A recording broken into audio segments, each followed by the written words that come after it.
मेरे प्यारे बच्चों, आपने अभी बरामेर के बारे में समझा, इससे पहले भास्कराचार्य के बारे में समझा। बरामेर ने जीरो का सिद्धांत दिया था, ये मैंने पहले भी बता दिया था, मैं यहां पॉइंट नहीं लिखवा पाया, पर ऑफलाइन मैंने आपको बता दिया, ऑनलाइन में नहीं बोल पाया। बट मैंने जब इसको बोला तो जैसे ही वीडियो स्टॉप की उसी के बाद तुरंत मैंने आपको लिखा दिया कि बरामेर ने इसका सिद्धांत दिया। चूंकि मैं बोला इसलिए नहीं क्योंकि मैं जीरो के सिद्धांत के बारे में पहले बोल चुका हूं, इसलिए बात आती है। ऐसे बहुत सारे वैज्ञानिक हुए जिन्होंने गणित में अपनी अहम भूमिका निभाई। हम ज्यादा वैज्ञानिकों को डीप में नहीं पढ़ेंगे, हमारे जो डीप में पढ़ने लायक थे वो हमने डीप में पढ़ रहे हैं उनको, यानी कि बरामेर को भी हमने पढ़ लिया, क्योंकि इनकी पुस्तक बहुत बार पंच सिद्धांत का पूछी जाती है, या ये पूछा गया है कि जीरो का सिद्धांत किसने दिया। इसके बाद हम बात करते हैं, ब्रह्मगुप्त भी हमारे बहुत बड़े गणितज्ञाचार्य हुए। एक कुछ समय तक उज्जैन में खगोल शास्त्र के अध्यक्ष रहे। उज्जैन में खगोल शास्त्र का लैब है, लैब। उज्जैन हमारी धरती का केंद्र बिंदु माना जाता है, सेंटर पॉइंट माना जाता है उज्जैन, जहां से समय सीमा निर्धारित होती है। तो उज्जैन कोई छोटी नगरी नहीं है, कोई छोटा पॉइंट नहीं है, उज्जैन पृथ्वी का केंद्र बिंदु माना जाता है। मेरे प्यारे विद्यार्थियों, मेरे प्यारे बच्चों, एक हमारे ब्रह्मगुप्त जी हुए। ब्रह्मगुप्त जब हुए तो इनका जन्म 598 से लेकर 670 ईस्वी तक की है। ये जन्म हुआ बॉर्न, ये डेथ हुई मौत। अर्थात ब्रह्मगुप्त का जन्म 598 ईस्वी से लेकर 670 ईस्वी तक इनकी जीवन क्रियाकलाप है। इनके पिता के नाम के बारे में, माता के बारे में भी बात करें तो देखो ये बहुत पुरानी चीज है। प्राचीन भारत में पहुंच जाते हैं और प्राचीन भारत की सटीक जानकारी मिलना बहुत मुश्किल होती है। कार्बन डेटिंग विधि से जब भी हम कोई खबर निकालते हैं तो बहुत बार अलग अलग विद्वान उसका वर्णन भी अलग अलग कर देते हैं। पर इनके पिता का नाम विष्णुगुप्त। ये विष्णुगुप्त चाणक्य नहीं है, ये विष्णुगुप्त चाणक्य नहीं है, नहीं तो विष्णुगुप्त चाणक्य का नाम भी था, ये इनके पिताजी थे। बात आती है कि इनका जन्म कहां हुआ। इनका जन्म स्थान जो है, अगर मैं जन्म स्थान की बात करूंगा तो इनका जन्म राजस्थान के भीलमाल गांव में हुआ। राजस्थान के भीलमाल गांव में हुआ, भीलमाल गांव में हुआ। आज उसे भीलवाड़ा पढ़ते हैं, आज उसे भीलवाड़ा पढ़ते हैं। तो राजस्थान के भीलमाल गांव में हुआ, ये हुआ इनका जन्म। ये भी गणित के बहुत बड़े विद्वान थे। सबसे पहले इन्होंने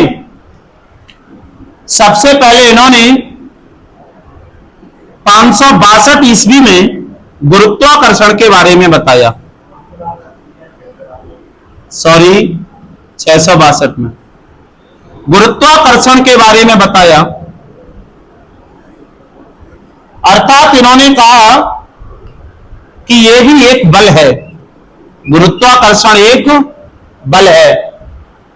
इन्होंने भी सूर्य से संबंधित बहुत सारी प्रमेय दी, शून्य पर भी बहुत सारी चर्चाएं की कि शून्य को किसी में जोड़ें, घटाएं, गुणा करें, वो भी मैं बताऊंगा। बहुत सारी इन्होंने भी चर्चाएं की। इनकी जो पुस्तक थी वो थी ब्रह्मस्फुट।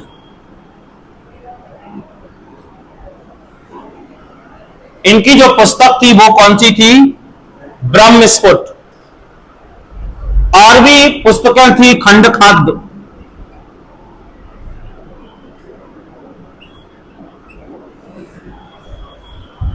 खंडखाद,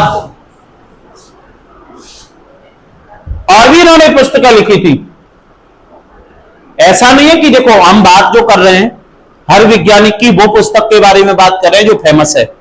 नहीं, अगर ऐसे पढ़ाऊंगा तो मैं जीके ही पढ़ाने लगूं, फिर हिंदी ही पढ़ाने लगूं, क्या जरूरत पड़ रही है कि मैं मैथ पढ़ाऊं। बट कभी कभी ये आता है ना, कभी कभी ये आता है ना कि ब्रह्म स्फुट पुस्तक की रचना किसने की, तो आप ये कभी भूलोगे नहीं, क्योंकि ये भी बहुत बड़े खगोलीय है, ये भी बहुत बड़े खगोलीय वैज्ञानिक थे, बहुत बड़े गणितज्ञ थे। ये जो हुए थे गुर्जर प्रतिहार वंश में हुए थे। जो वंश था उस समय ये हुए थे ब्रह्मगुप्त, मतलब जब प्रतिहार वंशज जो लोग थे उस समय ये आगे बढ़े थे, अर्थात उस समय के जमाने के थे। अगर बात करते हम तो स्पष्ट लिखा है कि ये जो है ये कौन सी सदी है, 598 से 670, यानी 6वीं 7वीं सदी। सही बात है ना। इसके बाद हम बात करेंगे भास्कराचार्य की। भास्कराचार्य की बात करेंगे तो भास्कराचार्य के बारे में भी हम चर्चा करेंगे थोड़ा सा। भास्कराचार्य जो बात कर रहा हूं मैं द्वितीय है, प्रथम में ये बहुत सारे भास्कराचार्य हुए हैं। भास्कराचार्य के बारे में अगर हम बात करें तो भास्कराचार्य खगोल शास्त्र के बहुत बड़े विद्वान थे, बहुत बड़े विद्वान थे भी। इनकी तो लगातार 10 पीढ़ियां विद्वानगिरी में निकली है, 10 पीढ़ियां लगातार, 10 पीढ़ियां। इसलिए भास्कराचार्य द्वितीय, भास्कराचार्य प्रथम, भास्कराचार्य तृतीय, चतुर्थ पढ़ते ही जाओ। और इनका जन्म जो हुआ था वो हुआ था 1114 ईस्वी में, इनका जन्म हुआ था। हुआ कहां था इनका जन्म, किस स्थान पर हुआ था इनका जन्म? तो इनका जन्म महाराष्ट्र में हुआ था। इनका जन्म महाराष्ट्र में हुआ था। इन्होंने 36 वर्ष की अवस्था में एक सिद्धांत शिरोमणि पुस्तक लिखी, इसलिए इन्हें शिरोमणि कवि कहते हैं। इसलिए इन्हें क्या कहते हैं? शिरोमणि कवि कहते हैं। दूसरी पुस्तक इन्होंने लीलावती लिखी। मेरे प्यारे बच्चों, अगर हम भास्कराचार्य की बात करते हैं तो इनका जन्म 1114 ईस्वी में हुआ और महाराष्ट्र में हुआ। महाराष्ट्र में इनका जन्म हुआ। आपने एक नाटक देखते हो 40 चोर वाला, 40 चोर आता था पहले, हाँ 40 चोर। वो अगर आप मुझे पूछते सर महाराष्ट्र में किस जगह, महाराष्ट्र बहुत बड़ा है, तो मैं आपको बताता ये जो 40 चोर जो नाटक आता है उसी स्थान से जन्मित है। 40 चोर नाटक चलता था पहले, आता था, वहीं से संबंधित है। अली बाबा, राइट अली बाबा। तो मेरे प्यारे बच्चों, 36 वर्ष की अवस्था में सिद्धांत शिरोमणि पुस्तक लिखी, इसलिए इन्हें सिद्धांत शिरोमणि पुस्तक भी शिरोमणि कवि के नाम से भी जाना जाता है। भास्कराचार्य ने गणित में जोड़ने, घटाने, भाग देने, गुणा करने वाली संक्रियाएं दी। भास्कराचार्य ने जोड़ना, घटाना, गुणा करना, भाग देना अर्थात जीरो के बारे में बहुत कुछ बताया कि कब जोड़ा जाए, कब घटाया जाए, और घटाने से क्या प्राप्त होगा, जोड़ने से क्या प्राप्त होगा। मेरे प्यारे बच्चों, भास्कराचार्य के बारे में इतना समझ लो कि इतने विद्वान थे कि सही प्रूफ तो नहीं है कि लीलावती इनकी पत्नी थी या इनकी पुत्री थी, और बताते हैं कि लीलावती पुत्री थी और ये अपनी पुत्री से बहुत प्यार करते थे। इन्होंने जब पुत्री का भविष्य देखा तो इनको ज्ञात हुआ पुत्री का नाम लीलावती था। तो ज्ञात हुआ कि पुत्री की मैं जैसे ही शादी करूंगा तो शादी के बाद उसके पति का देहांत हो जाएगा, शादी के बाद उनका पति मर जाएगा, ऐसा उनका ज्योतिष्य कहता था। जब उन्होंने देखा, उन्होंने समझा कि शादी के बाद पति मर जाएगा, इसका तो शादी कैसे करें। तो जब भी कोई प्रश्न उठता है तो इसका जवाब भी निकलता है। तो हमारे शंकर भगवान भोले बाबा मृत्यु को टालने वाले हैं, तो उन्होंने ज्योतिष विधि के द्वारा, पूजन विधि के द्वारा इसका हल निकाला और एक शुभ मुहूर्त निकाला कि इस समय पुत्री की शादी होनी चाहिए। उससे पहले महामृत्युंजय मंत्र के साथ भगवान शिव का जल से अभिषेक होना चाहिए। उसके लिए उन्होंने बीच मंडप में शंकर भगवान की पिंडी बनाई और पिंडी बनाने के बाद इसमें प्राण स्थापना की। और ये मंडप बना हुआ है, मंडप के ऊपर यहां पे एक गगरिया टांग दी, एक मटका टांग दिया। जो देखा होगा गर्मियों में शंकर भगवान की पिंडी के ऊपर मटका रखा रहता है और बूंद बूंद करके पानी गिरता रहता है। और इसमें एक छोटा सा सुराख कर दिया, जो बूंद बूंद से भगवान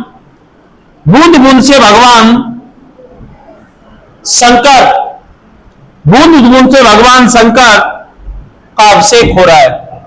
और उन्होंने कितने बड़े गर्त विचार होंगे, उन्होंने कहा कि मटका इतने किलो का है, इसमें से जो बूंद गिर रही है, एक बूंद का वॉल्यूम, एक बूंद का आयतन इतना है, एक एक बूंद गिर रही है, बोले एक बूंद का आयतन इतना है। और गिरने वाली प्रत्येक दो बूंद के बीच में इतने सेकंड का समय लग रहा है, यानी कि एक बूंद गिर रही है, उसके इतने सेकंड के बाद दूसरी बूंद गिर रही है, और एक बूंद का आयतन इतना है। तो उन्होंने कैलकुलेट करके रख दिया कि इतने समय में ये मटका खाली हो जाएगा। बोले इतने समय में मटका खाली हो जाएगा। सोचिएगा कितने बड़े विद्वान होंगे, इनकी विद्वत्ता यहीं से समझ लीजिएगा कि जिन्होंने पहले ही बता दिया कि इतने समय के बाद इतनी एक बूंद में इतना पानी, पूरे मटके में इतना पानी, एक बूंद इतने समय के बाद गिर रही है, तो इतने टाइम के बाद मटका खाली हो जाएगा। और भगवान शंकर का अभिषेक चालू है। वो कहते हैं ना कि होनी को कोई टाल नहीं सकता। समय रस्में चल रही थी, समय निरंतर बढ़ता जा रहा था, मटके का अभिषेक का समय आने वाला था। उनकी पुत्री लीलावती, शादी के समय बहुत सारे गहने पहन लेती हैं लड़कियां, ऊपर से दूसरी मंजिल से छम छम करती हुई पायल पहने हुई थी, पायल पहन के छम छम करती हुई जैसे ही वो ऊपर से सीढ़ियों से उतरी तो उसकी साड़ी का किसी का एक छोटा सा मोती निकला और जंप लगाया, जंप लगा के मटके के अंदर, और मटके का जो सुराग था वो क्या हो गया, बंद हो गया। जैसे ही मटके का सुराग बंद हुआ, पुत्री आ गई। भास्कराचार्य जी ने देखा कि ये समय से पहले, अब चूंकि समय नजदीक था 2-4-5 मिनट, तो समय से पहले पानी कैसे, मेरी कैलकुलेशन गलत कैसे हो गई, मेरा गणित गलत कैसे हो गया, मेरा ज्योतिष से फल कैसे हो गया, ऐसे कैसे। उन्होंने सोचा कि शादी का बहुत सारा प्रेशर था, बच्ची के मुंह में थोड़ी बहुत कैलकुलेशन ऊपर नीचे हो गई होगी। अब पानी है तो मटके से आ रहा है तो अपन थोड़ी ना बैठ गए, हो सकता है भैया थोड़ा छिद्र मटका गल गया हो तो ज्यादा पानी आ गया हो, और ज्यादा पानी आ गया हो, मिट्टी सही नहीं पकी हो, थोड़ा हॉल बड़ा हो गया हो तो ज्यादा पानी आ गया हो, इसलिए अभिषेक जल्दी हो गया हो सकता है। उन्होंने कहा नहीं, पानी अगर हॉल बड़ा हो जाएगा तो नहीं, लेट नहीं हुआ, जल्दी हो गया, पानी जल्दी आ गया। मतलब उन्होंने सोचा कि मतलब इतने जल्दी मटका खाली कैसे हो गया। मटके को तो देरी से खाली होना चाहिए था उनकी कैलकुलेशन के अनुसार, क्योंकि उसमें कोई मोती जाके गिर गया। उन्होंने कहा भैया मटका खाली हो गया, ध्यान नहीं दिया, वो अभिषेक हो गया, पूजा कराओ, विवाह होने दो। विवाह हुआ, विवाह होते ही तुरंत उसके पति की मृत्यु हो गई। जैसे ही पति की मृत्यु हुई, भास्कराचार्य बहुत व्याकुल हुए। आखिर हुआ कैसे? मटका उतरवाया सेवकों के द्वारा, शिष्यों के द्वारा, देखा कि मटके में एक छोटा सा मोती फंसा था और पानी जैसे का तैसा था। जैसे ये कहते हैं ना कि होनी कोई टाल नहीं सकता, तब वह पत्नी वो पुत्री से, अब वो तो चुका ही था, तो पुत्री से इतना प्रेम करते थे, उन्होंने पुत्री को इतना पढ़ाया कि उन्होंने पुत्री के नाम पर उसको भी खगोल शास्त्रीय बना दिया और उन्हीं के नाम पर एक पुस्तक लिख दी, जिसे मैं लिखा है चा माइनस खा बटे टा, ला प्लस पा बटे सा। ये पुस्तक ऐसी है, चाहो तो लीलावती के कुछ वर्ड आपको मैं दिखा सकता हूं, क्योंकि आज तो मेरे पास मोबाइल है। वैसे हमारे आकाश भैया के मोबाइल से रिकॉर्डिंग चल रही है, तो लीलावती का कुछ भाग मैं आपको दिखा सकता हूं। अब तो क्या है कि वो नहीं है ना डिजिटल बोर्ड, नहीं तो अभी मैं ऑफ नहीं करके बता देता, रट्टा ही खत्म खोल के ही।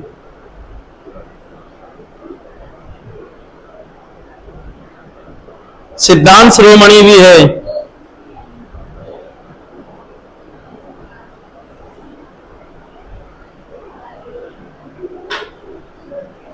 देखता हूं मैं।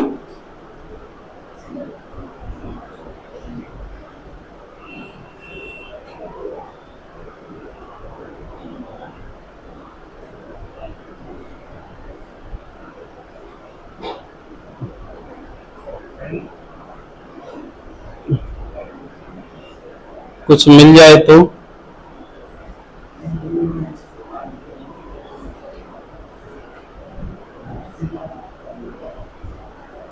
नहीं मिल रहा है अभी मुझे। अब मैं क्या है कि लाइव भी चल रही है, ढूंढने में अपना टाइम वक्त बर्बाद नहीं करूंगा। तो आपको पता पड़ गया ये भास्कराचार्य। अब मैं आगे और भी चर्चा करूंगा, तब तक के लिए हम इसे कॉपी करते हैं, इसे समझते हैं और लिखने के बाद फिर हम आगे बढ़ते हैं।